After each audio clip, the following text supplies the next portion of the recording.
نحمدہ ونصلی علی رسولہ الکریم اما بعد۔ محترم بھائیو بہنوں، اگر آپ تھمبنیل دیکھ کر آئے ہیں تو آپ بہترین ویڈیو پر آئے ہیں۔ اس ویڈیو میں سورۃ الکوثر کے انتہائی اہم فوائد آپ کے سامنے ذکر کروں گا۔ سب سے پہلا جو فائدہ ہے وہ آپ صلی اللہ علیہ وسلم کی زیارت کے لیے جس طریقے سے آپ نے پڑھنا ہے وہ بتاؤں گا۔ نمبر 2، دشمن کو اپنی پڑ جائے۔ نمبر 3، جو بخار چمٹ گیا ہو تو انشاءاللہ اس کا طریقہ بتاؤں گا کہ سورۃ الکوثر کو کس طریقے سے آپ نے پڑھنا ہے۔ نمبر 3، درد سر کے لیے آپ نے کس طرح پڑھنا ہے۔ تو یہ 4 فوائد آپ کے سامنے ذکر کروں گا۔ اب آتے ہیں سب سے پہلے فائدے کی طرف، اور وہ جو وظیفہ ہے کس طرح آپ نے پڑھنا ہے۔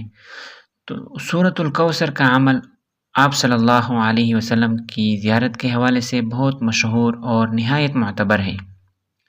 جمعرات کی رات کو 1000 بار اس کی تلاوت پورے یقین اور اعتقاد سے کریں، پھر 1000 بار ہی کوئی سا درود شریف پڑھ کر سو جائیں، یعنی کوئی بھی درود شریف ہو، چاہے صلی اللہ علیہ وسلم ہو، تو پھر 1000 بار ہی کوئی سا درود شریف پڑھ کر سو جائیں، انشاءاللہ اسی روز یا چند روز میں زیارت نصیب ہوگی۔ لیکن یاد رہے کہ ایسا عمل کرنے سے پہلے شرعی امور کی پاسداری، فرائض کی پابندی، سنتوں کا اہتمام اور امور خیر میں بڑھ چڑھ کر حصہ لینا نہایت ضروری ہے۔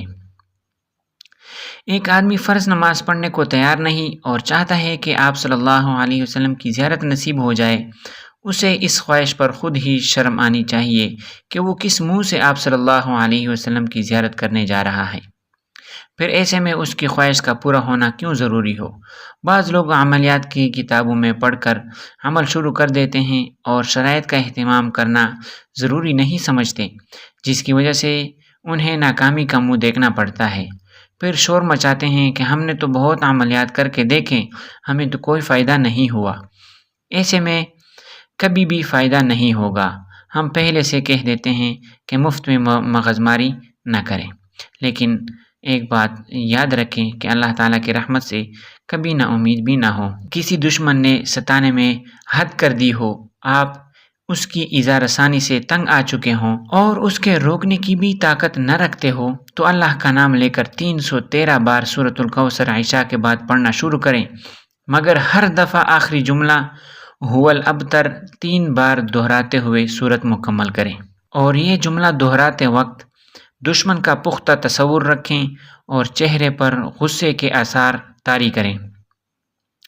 انشاءاللہ تعالی 21 روز کے اندر دشمن کسی ایسی مصیبت میں گرفتار ہو جائے گا کہ آپ کو ستانے کی اسے مہلت ہی نہ ملے گی، اور اگر پھر بھی باز نہ آئے تو اس کے بچنے کا چانس ختم ہو جائے گا۔ بہتر یہ ہے کہ یہ عمل چاند کی تاریک راتوں میں 20 تاریخ کے بعد شروع کیا جائے۔ اب بخار چمٹ گیا ہو، یعنی جانے کا نام ہی نہیں لیتا، تو آپ اس طرح عمل کریں گے۔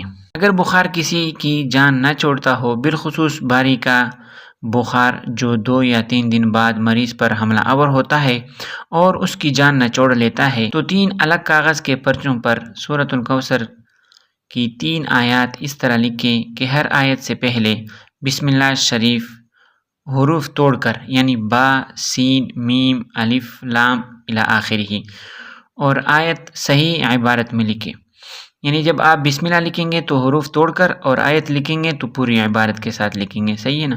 جب مریض کو بخار چڑھنا شروع ہو تو پہلی آیت والے پرچے کی مریض کو دھنی دیں، اگر اس سے افاقہ ہو جائے تو یہیں رک جائے، ورنہ دوسری آیت والے پرچے کی دھنی 15 منٹ بعد دیں، اگر اس سے افاقہ ہو جائے تو عمل یہیں پر روک دیں، اگر اس سے بھی افاقہ نہ ہو تو 15 منٹ کے بعد تیسرے پرچی کی دھنی دے، انشاءاللہ بخار سے مکمل افاقہ ہو جائے گا۔